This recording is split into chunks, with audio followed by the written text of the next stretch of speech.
हनुमान जी में बल भी है और हनुमान जी में बुद्धि भी है। बुद्धि कितनी तेज है जरा देखना। रावण के सामने हनुमान जी खड़े भाई, रावण बोले एक काम करो, बंदर को मार डालो। तो विभीषण जी बोले मारो मत, कोई आन दंड कछु करो गुसाई, नीति विरोध न मारिए दूता। नीति के अनुसार दूत को नहीं मारना चाहिए, कोई और दंड दो। हनुमान जी बोले अब लफड़ा होगा। तो विभीषण जी बोले क्यों? हनुमान जी बोले कहीं रावण से तुमने कह तो दिया कि और कोई दंड दे दो, कहीं आगे के लगे रावण को अपनी बहन सूर्पनखा याद न आ जाए। तो किसी ने कहा उसमें दिक्कत क्या है? अरे बोले दिक्कत क्या, अगर बहन याद आ गई तो हमारी नाक कान कटवा देगा। जैसी लक्ष्मण जी ने सूर्पनखा की नाक कान काट दी, कहीं रावण हमारी ना कटवा दे। तो क्या राक्षस के हाथों नाक कान कटाने आए? और हनुमान जी बोले सुनो, कान कट जाए कोई दिक्कत नहीं, कान कट जाएंगे कपड़ा बांध लेंगे, भाड़ में गया, लोग पूछेंगे क्या है, ठंडी लग रही, नहीं दिखाएंगे भाड़ में। लेकिन नाक कट जाए, और नाक कट गई सो का बांधा था। अब पहले के जमाने में तो ऐसा नहीं था। अब आज के जमाने में अगर कहें कि नाक कट जाए तो क्या लगाएंगे, तो एक लड़का चंगीलाल खड़ा हुआ अंबरनाथ का, वो बोला मास्क लगा लो। पहले के जमाने में तो अगर कहो कि भाई नाक कट जाए तो कोई उपाय नहीं है, नाक कट जाए तो वो तो दिखती है, नक कटा, नाक कट गई।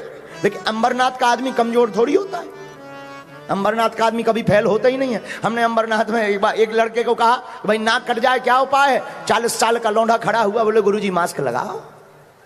कोई पूछे क्या है, कहना कोरोना है। बोलो सीताराम, जोर से कहो। लेकिन धन्य वीर बजरंगबली, हनुमान जी कहते हैं क्या रावण के हाथों हम नाक कटाने आए? तो किसी ने कहा क्या करोगे? अब जरा बुद्धि का प्रयोग देखना। हनुमान जी यहां बल का प्रयोग नहीं करते। हनुमान जी बोले एक उपाय है। क्या? हनुमान जी ने पूंछ लई, दोनों पैरों के बीच में हो निकारी। हनुमान जी पूंछ ले और पहले चूमे, फिर आंखन में लगावे, फिर सिर पे धरे, फिर चूमे, फिर आंखों में लगावे, फिर सिर पर रखे। तो रावण देख के चौंक गया कि बंदर आखिर कर क्या रहा है। रावण समझ गया है कपि के ममता पूछ पर, सब ही कहो समझाए, और तेल बोर पट बांध पुनी, पावक देहु लगाए। रावण ने देखो कि हनुमान जी पूंछा चूम रहे बंदर। रावण बोलो है बंदर की पूंछ में ममता है कि पूंछ कट ना जाए। रावण बोलो आग लगा दो पूंछ में। हनुमान जी बोले जो ठीक रहो। किसी ने कहा क्यों? हनुमान जी बोले पूंछ में आग लग जाए तो कोई दिक्कत नहीं, पूंछ कट भी जाए तो कोई दिक्कत नहीं। किसी ने कहा क्यों? बोले एक उपाय तो यह है कि कोई कहेगा कि पूंछ क्यों कट गई, हम कहेंगे हम पूंछ कटे भाई थे। अब बोले दूसरा उपाय? बोले दूसरा उपाय भी है। बोले क्या? धन्य है वीर बजरंगबली। हनुमान जी बोले पूंछ हमारी नहीं है। बोले फिर? बोले पूंछ तो राम जी की है, आगे ही राघव मेरे हैं, पीछे है पूंछ, रहस्य है भारी, बंदर को भला पूंछता कौन है, प्रभु श्री राम से ही तो है पूंछ हमारी। हनुमान जी बोले हमें पूछता कौन है? पूंछ का मतलब होता है प्रतिष्ठा। क्या होता है? बोलो बोलो बोलो। हम लोग कहते हैं ना, जब बातें करते हैं तब कहते हैं भैया इनकी पूंछ तो यहां से दिल्ली तक है, इनकी पूंछ तो यहां से बंबई तक है। तो पूंछ थोड़ी होती है। पूंछ का मतलब देखो, पूंछ और मूंछ दोनों प्रतिष्ठा के सूचक होते हैं। तो हनुमान जी बोले पूंछ है हमारी प्रतिष्ठा, और हमारी प्रतिष्ठा हमारे कारण नहीं है। हनुमान जी कहते हैं हमारी प्रतिष्ठा तो राम जी के कारण है, तो जिसकी पूंछ है वो अपने आप बचाएंगे। ये देखो, ये बुद्धि का प्रयोग है। इसलिए हनुमान जी को कहा बुद्धिमताम वरिष्ठम। अब देखना एक बात और, दूसरी और सुनो, बहुत अच्छी बात है, याद आ गई। रावण ने कहा पूंछ में आगी लगाओ, आगी, अग्नि, फायर लगाओ लगाओ। प्रजा बोली, राक्षस बोले जो आज्ञा। तो रावण ने कहा तेल बोर पट बांध पुनी, तेल में कपड़ा बोर करके पूंछ में बांधो और फिर आगी लगाओ। लेकिन जिसका राजा मूर्ख हो, प्रजा तो पहले मूर्ख है। रावण ने कहा तेल बूर पट बांध पुनी। राक्षस बोले तेल का घी की कमी है का? घी लगा। लंका में जितना घी था हनुमान जी की पूंछ में लगा दिया। आप रामायण पढ़िएगा तो सुंदरकांड में चौपाई आई, रहा न नगर बसन घृत। पहले घी का वर्णन आया। पूरी लंका में ना तो कपड़ा बचे न घी बचो।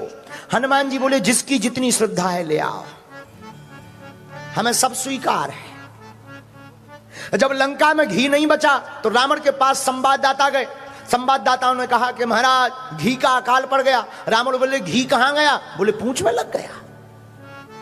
रावण बोले मूर्ख, घी लगाने को किसने कहा था? बोले हुजूर हम लोगों ने सोचा आपकी नाक ना कटे, तेल क्यों घी लगाओ। रावण बोला दिक्कत क्या है? अरे बोले हुजूर उसकी पूंछ है कि घट नहीं रही, बढ़ रही। बाड़ी पूंछ कीन कपी खेला, रहा ना नगर बसन घृत तेला। बाड़ी पूंछ कीन कपी खेला। हनुमान जी के पूंछ में एक कपड़ा बंधे, हनुमान जी 1 इंच और बढ़ा दे। समझ में आए ना, पूंछ घटे ना। रावण बोलो तेल बचो। संवाददाता बोले बचो है। रावण बोले तेल लगा दो। लंका का जितना तेल था हनुमान जी की पूंछ में लगा दिया। धन्य है वीर बजरंगबली। हनुमान जी बोले और किसी की श्रद्धा? राक्षस बोले महाराज कपड़ा भी खत्म, तेल भी खत्म, घी भी खत्म।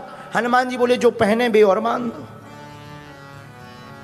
हनुमान जी ने सबके कपड़े बंधवा लिए। अब पूंछ में आग लगाई तो राक्षसों को तो देखो कई लोग ऐसे होते हैं जिन्हें ये लगने लगता है कि पड़ोसी के घर में आग लग जाए तो ओहो ताली बजाएंगे, मजा आएगा। कई लोगों को पड़ोसी के घर में ही आग लगने पे मजा आता है। दूसरों का बुरा हो इतना मजा लेते हैं, बहुत साने बनते थे। लेकिन ये नहीं जानते हैं कि पड़ोसी के घर में आग लगेगी तो झुलस कर तुम्हारा भी घर जल सकता है। यही वीर हनुमान जी ने किया। राक्षसों ने हनुमान जी की पूंछ में आग लगाई और धन्य है वीर बजरंगबली। हनुमान जी बाड़ी पूंछ कीन कपी खेला। जहां हनुमान जी ने पूंछ में आग लगी देखी सोई हनुमान जी घर घर भगे। प्रत्येक घर की अटारियों पर निबुक चढ़ो कपी कनक अटारी। रामायण पढ़िएगा, निबुक चढ़ो कपी कनक अटारी। हनुमान जी घर घर जाने लगे, हर घर को जलाया लेकिन एक घर को नहीं जलाया। तो पत्रकारों ने माइक लगा दिया, सरकार सरकार रोको रोको रोको रोको, एक मकान रह गया पीछे 106 नंबर। हनुमान जी बोले चेक करो उनके घर से चंदा आया है। तो चेक किया गया, 106 नंबर का मकान विभीषण जी का है और इनके घर से कोई चंदा नहीं आया। हनुमान जी बोले हम प्रसाद वहीं देते हैं जहां से चंदा आता है बाकी हम प्रसाद नहीं देते। पूरी लंका को जलाया लेकिन एक विभीषण कर ग्रह नहीं। हनुमान जी ने एक विभीषण के घर को नहीं जलाया। लेकिन एक बात यहां बहुत समझने योग्य है। क्या? विभीषण के घर के बाहर लिखा रामा युद्ध अंकित ग्रह, शोभा वर्ण न जाए, नव तुलसी का वृंद तह देख हरस कपिराय। मतलब जिसके घर के बाहर राम लिखा रहता है, जिसके जिभा पर राम रहता है, उसके घर को हनुमान जी जलाते नहीं है, उस घर को हनुमान जी बचाते हैं।